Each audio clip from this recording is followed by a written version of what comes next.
आज का हमारा टॉपिक है बच्चों मल्टीपोल एक्सपेंशन। पहले इसको समझेंगे क्या मतलब है इसका।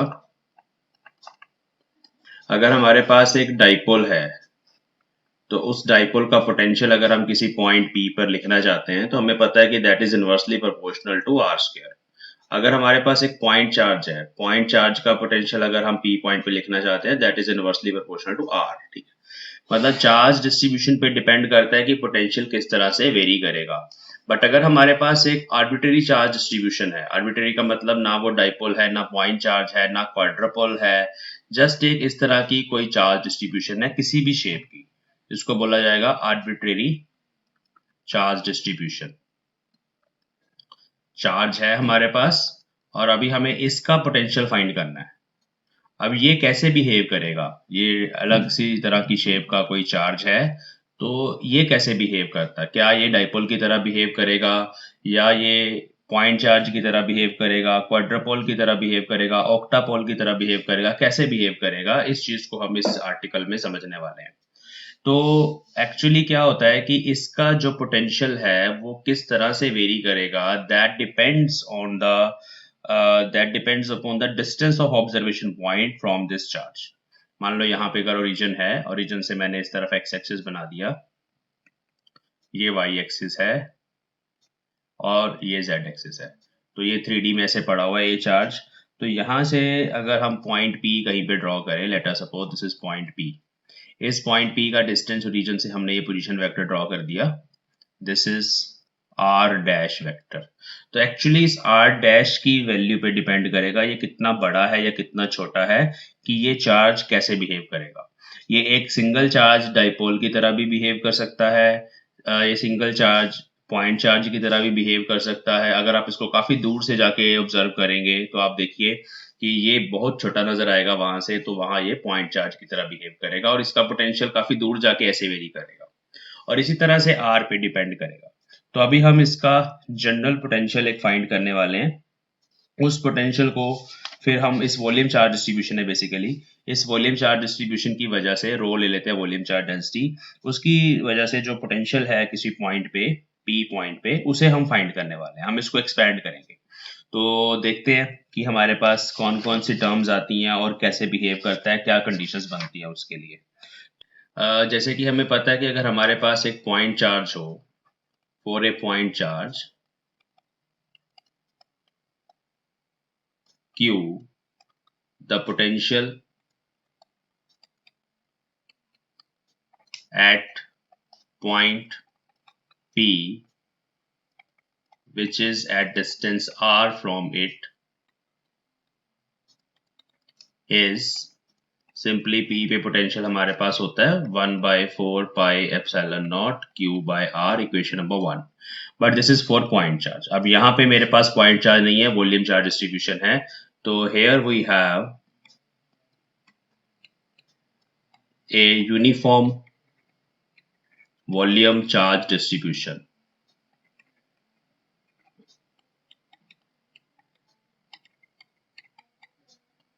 as shown। ठीक है, अब इसका पोटेंशियल कैसे लिखेंगे, तो सबसे पहले हमें यहाँ पे स्मॉल एलिमेंट्री वॉल्यूम कंसिडर करना होगा। Let us suppose that is d tau. D tau, इस डीटो का भी अपना एक पोजीशन वेक्टर है, that position vector from origin is given by r vector. ठीक है, दिस इज आर वेक्टर, ये वाला आर वेक्टर है। और डीटो से लेके, दिस इज स्मॉल वॉल्यूम, मैं यहाँ पे थोड़ा शेड कर देता हूँ इसको, डीटो से लेके पॉइंट P तक का जो डिस्टेंस है this one, let us suppose this is R double dash. ठीक है, तो if rho is volume charge density, volume charge density, rho volume charge density है, then let us consider small elementary volume. Small लिखने की जरूरत नहीं, elementary में तो स्मॉल ही होता है। एलिमेंट्री वॉल्यूम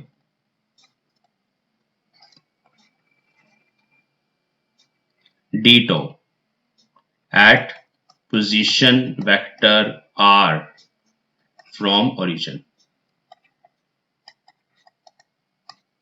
ठीक है. Now the small potential due to this volume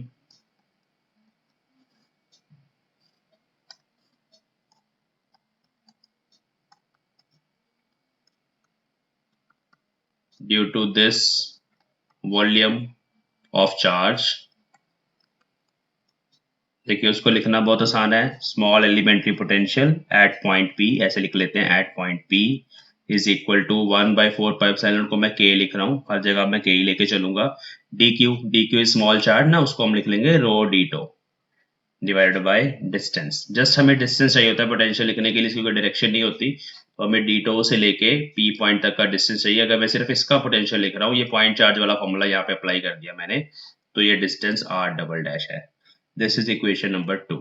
ठीक है, यहाँ पे हम लिख देंगे because small charge d q is rho times d tau. D tau यहाँ पे मैंने वॉल्यूम लिया. ठीक है, तो volume into volume charge density is small charge.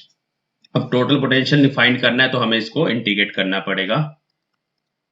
The total potential at P Vp is integration of this factor, तो K बाहर आ गया, इंटीग्रेशन के अंदर rho d tau by R double dash. ठीक है, इक्वेशन नंबर 3. अब हमें इस इंटीग्रेशन को सॉल्व करना है. ठीक है, ये आपके सामने डायग्राम है. यहाँ पे अभी हम देखते हैं रिलेशन क्या होगी इन तीनों वेक्टर्स में.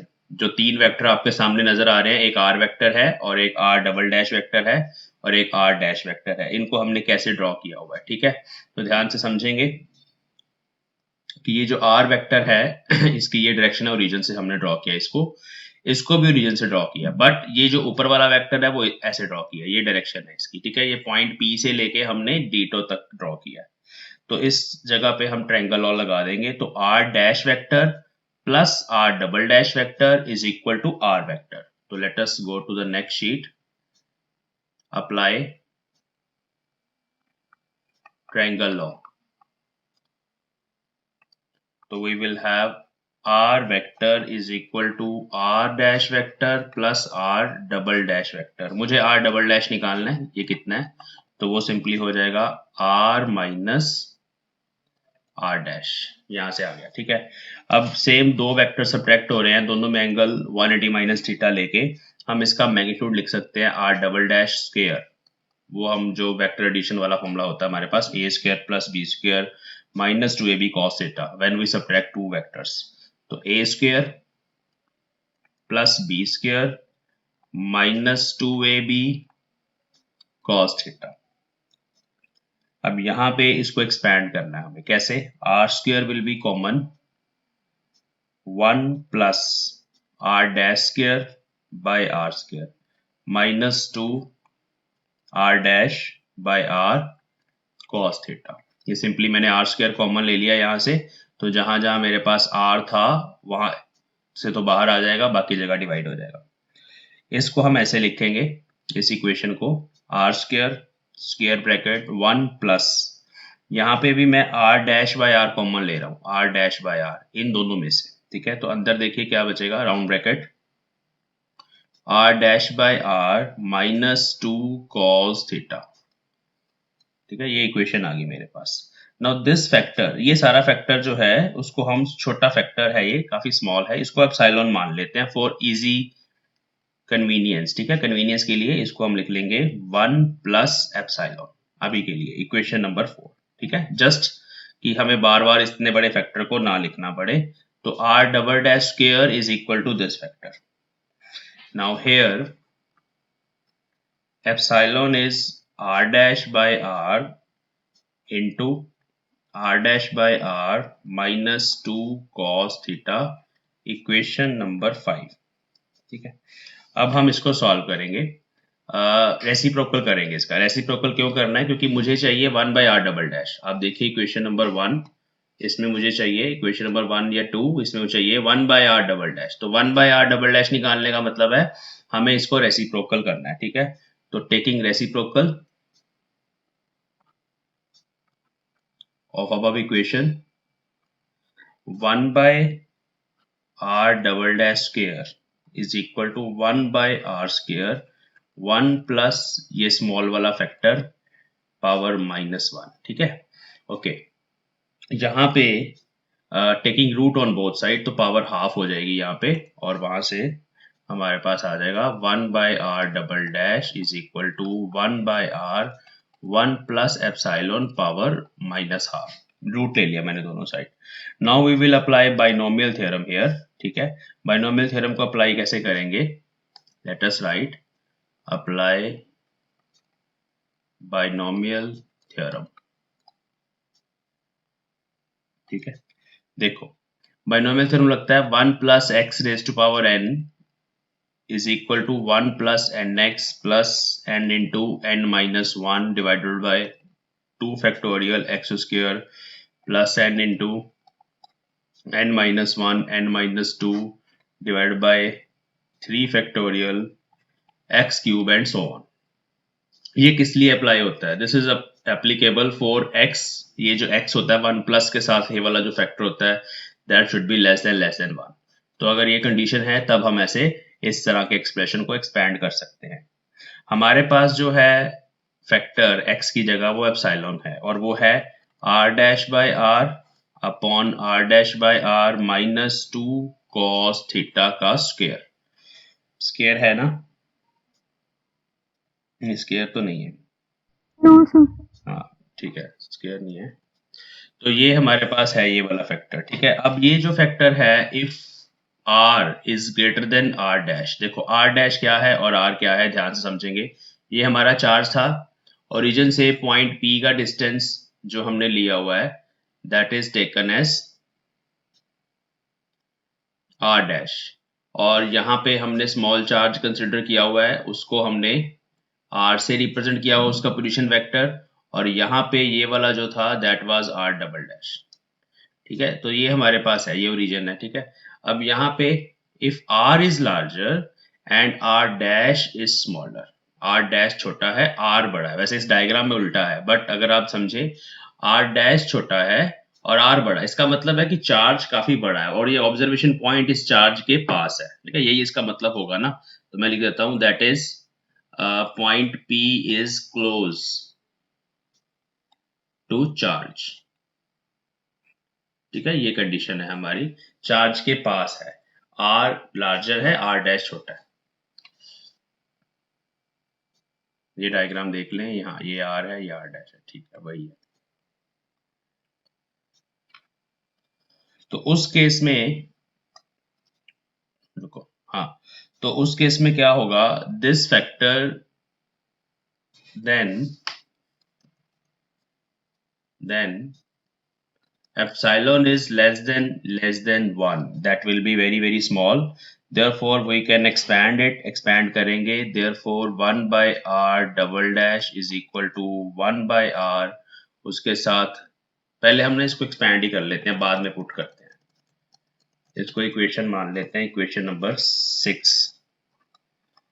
चलो ओके, तो then 1 plus epsilon raise to power minus half, इसको सॉल्व करेंगे तो it will be given as, यहां से 1 प्लस एन एक्स मतलब minus half into epsilon plus minus half into minus half minus 1 by 2 factorial epsilon square plus यहां तक लिखेंगे minus half into minus half minus 1 minus half minus 2 divided by 3 factorial 6 आएगा epsilon cube and so on, यहां तक लिखेंगे। ठीक है, इसको अभी हमें सॉल्व करना है, तो ये हमारे पास आंसर आ जाएगा 1 माइनस एप्सिलॉन बाय 2, यहाँ पे आएगा 2 से डिवाइड हो रहा है, दिस इज माइनस 3/2 माइनस 1/2, तो बन गया 3/4, 3/4 2 से डिवाइड हो रहा है तो 3/8 with plus sign, 3/8 epsilon square,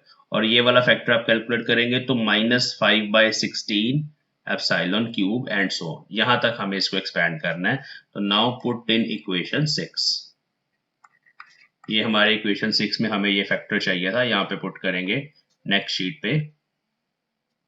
तो 1 by r double dash is equal to 1 by r into 1 minus epsilon by 2 plus 3/8 epsilon square minus 5/16 epsilon cube and so on.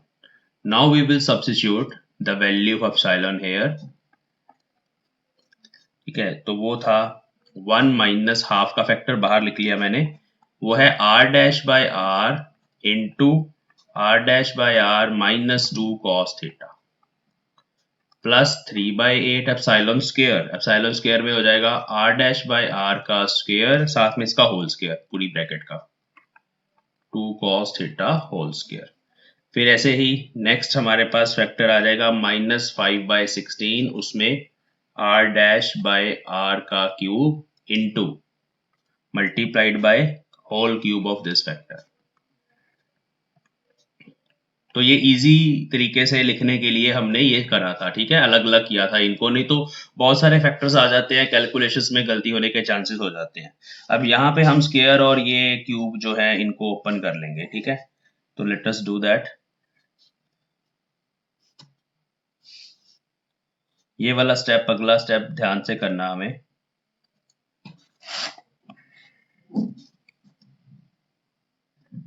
This will be 1 by r 1 minus 1 by 2 r dash by r, ये ने इसको इससे multiply कर दिया तो square आ गया। अब फिर इस -1/2 को मैं इस पूरे फैक्टर को -2 cos थीटा से भी मल्टीप्लाई कर रहा हूँ, तो 2 से 2 कैंसिल हो जाएगा, माइनस माइनस प्लस हो जाएगा, plus r dash by r cos theta. चलिए यहाँ तक सॉल्व हो गया। 3/8 एज इट इज लिख लिया मैंने। अब मैं r डैश बाय r का जो स्क्वायर है उसको अंदर मल्टीप्लाई करना चाहता हूँ, बट पहले स्क्वायर खोल लेना चाहिए। r डैश बाय r का स्क्वायर एज इट इज लिख दिया, अंदर वाले का स्क्वायर खोल लेंगे। r डैश बाय r का स्क्वायर a स्क्वायर, ठीक है, plus b square minus 2ab,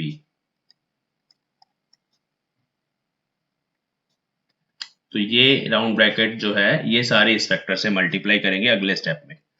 -5/16, उसके साथ ये वाला फैक्टर है उसको तो ऐसे ही लिखेंगे अभी, होल क्यूब, एंड इसको नीचे वाले फैक्टर को अब हम ओपन करेंगे, तो इसको जब ओपन करेंगे तो r डैश बाय r का cube a cube plus b cube, इसका क्यूब करेंगे तो माइनस साइन ही रहेगा, 8 cos cube theta, a cube plus b cube minus 3ab square, तो माइनस माइनस प्लस हो जाएगा 3a, ये मैं a लिख रहा हूँ, a मतलब ये वाला फैक्टर, b स्क्वायर मतलब 4 cos square theta and plus 3ab square, ठीक है, वो हो गया a square b, 3a square b, तो उसके लिए फिर से plus 3a square r dash by r का स्क्वायर इनटू b, तो वो माइनस साइन है वहां पे तो इसलिए माइनस ही आएगा, -2 cos थीटा, ठीक है। ये पूरी ब्रैकेट यहाँ से स्टार्ट हुई थी, यहाँ पे फिनिश हो गई। ये सारा फैक्टर इससे भी मल्टीप्लाई हो रहा है, इससे मल्टीप्लाई हो रहा है, 1/r बाहर है तो इसलिए एक स्क्वायर ब्रैकेट। तो ये एक लंबी चौड़ी इक्वेशन हमारे पास आ रही है। तो दिस इज प्रीवियस इक्वेशन, इसको अभी हम सॉल्व करने वाले हैं। तो ये बनेगा 1/r square bracket 1 minus 1/2 r dash by r का square plus r dash by r cos theta plus 3/8 भी मल्टीप्लाई करेंगे, ये दोनों भी मल्टीप्लाई होंगे तो r dash by r raise to power 4, 3/8 इससे मल्टीप्लाई होगा तो 3/2 बचेगा, 3/2 तो r डैश बाय r का square into cos square theta,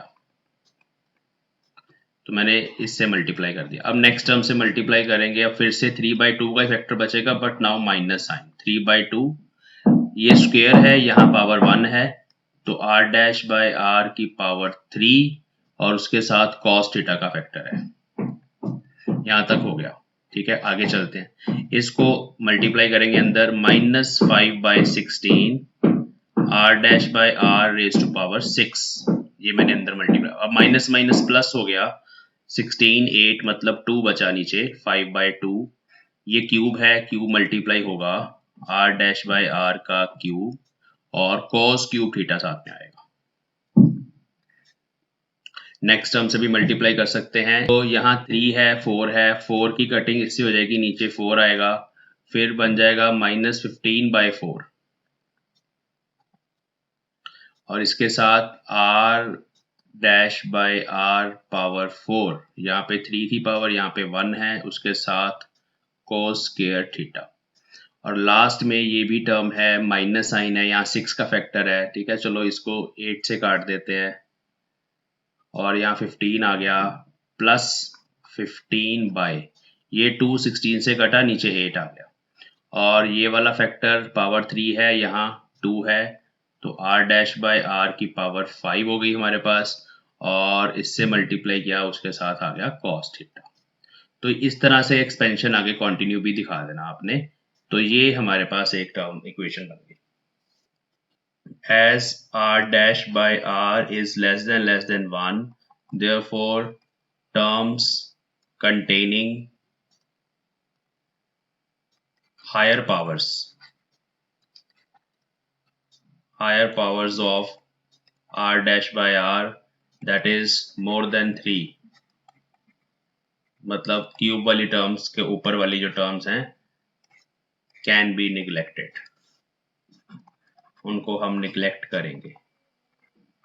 तो जो जो टर्म्स हमें नहीं लिखनी वो मैं बता रहा हूँ, ये वाली टर्म अब छोड़ देंगे क्योंकि ये पावर 4 है, ये बचा लेंगे, इसको भी छोड़ देंगे, ये भी नहीं लिखने की और ये भी नहीं लिखने। बाकी जो टर्म्स हैं उन सबको कंबाइन करना हमें, तो r डैश बाय r वाली अलग कर लेनी है, r डैश बाय r के स्क्वायर वाली अलग कर लेनी है, और r डैश बाय r के क्यूब वाली टर्म्स अलग कर लेनी है। नेक्स्ट शीट पे लिख रहा हूँ मैं रिजल्ट, तो हमारे पास आ जाएगा 1/r double dash is equal to 1/r। देखिए जो 1 है उसको मैं लिख रहा हूँ r डैश बाय r की पावर 0, 1 का फैक्टर भी है वहां पे, plus r dash by r की पावर 1 के साथ हमारे पास सिर्फ cos थीटा है, plus r dash by r की पावर 2 के साथ हमारे साथ दो फैक्टर्स आएंगे, 3/2 cos square theta minus half, ये दो फैक्टर्स आएंगे, प्लस नीचे लिख लेते हैं r डैश बाय r की पावर 3 क्यूब के साथ हमारे पास फिर से दो फैक्टर आएंगे, एक आएगा 5/2 cos cube theta minus 3/2 cos theta plus so on, ठीक है, इस तरह से लिख लेना है। तो नाउ द कोफिशिएंट्स, ये जो कोफिशिएंट्स आए हैं किसके, r डैश बाय r के, they are Legendre polynomials, they are Legendre polynomials. हम उन टर्म्स में इसको एक्सप्रेस कर सकते हैं, which can be expressed as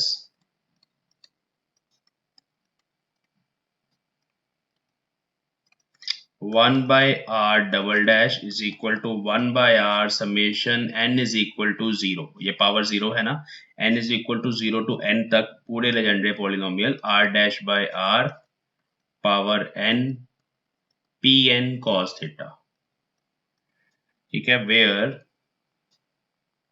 pn cos theta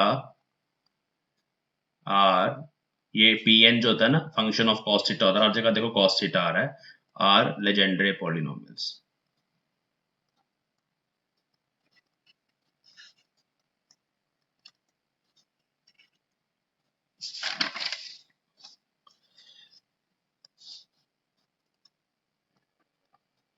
For n is equal to 0, p0 cos theta 1 होता है।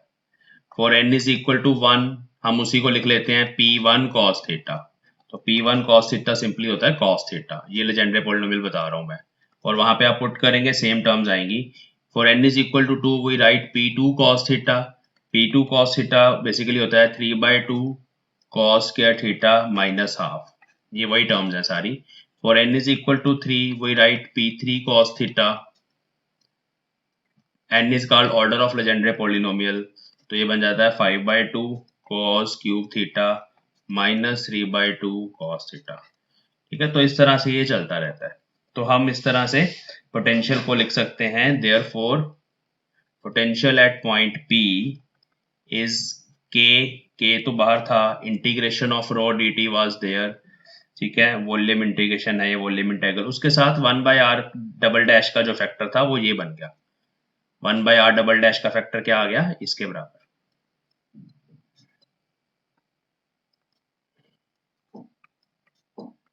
इस तरह से हम इस एक्सप्रेशन को लिखेंगे, ठीक है जी। And this is potential due to a localized charge distribution. This is potential due to a localized charge distribution।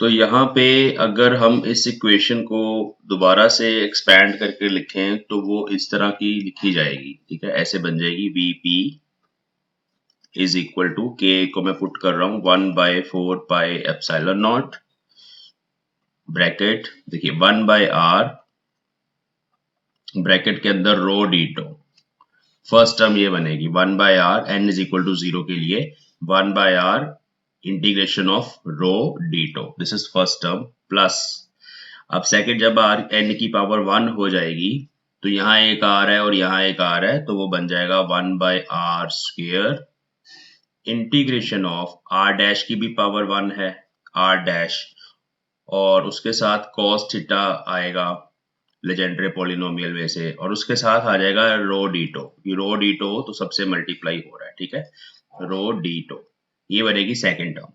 ऐसे ही प्लस जब n की पावर हम 2 पुट करेंगे तो you will get 1/r cube integration r dash square bracket के अंदर 3/2 cos square theta minus half rho ditto and so on, इसी तरह से प्लस एक टर्म और लिख लेते हैं हम 1/r raise to power 4 integration of r dash cube bracket के अंदर 5/2 cos cube theta minus 3/2 cos theta, ठीक है, तो ये लेजेंड्रे पॉलिनोमियल्स हैं सारे, उसके साथ रो डीटो आएगा एंड सो ऑन।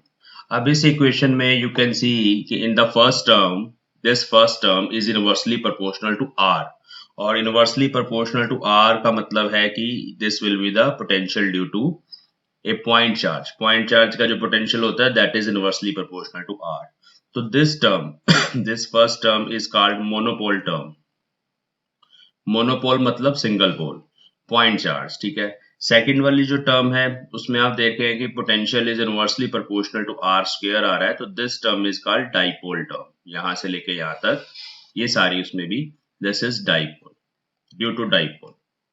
मेन ये वाली जो टर्म होती है third term this is called quadrupole moment, quadrupole term बोलते हैं इसको। पहले मैं इन सब के बारे में बता दूंगा कि डाइपोल कैसा होता है, क्वाड्रपोल कैसा होता है। And in this case the potential is inversely proportional to r raised to power 4, so this will be called octupole term, ठीक है। तो अगर हम इन सारी इक्वेशंस में एक minute,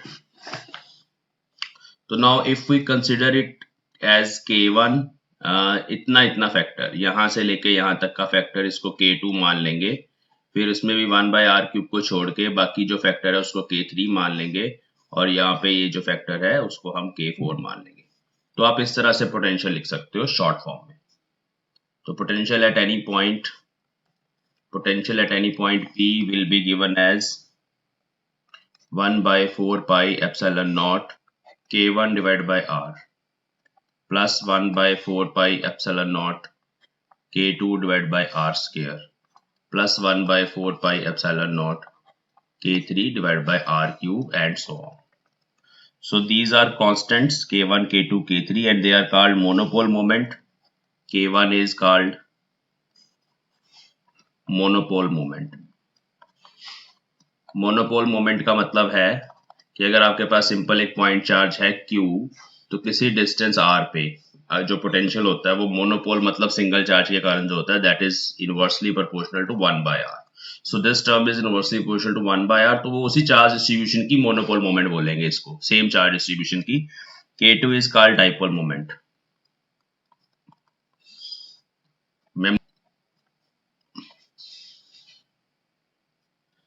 K3 is called quadrupole moment.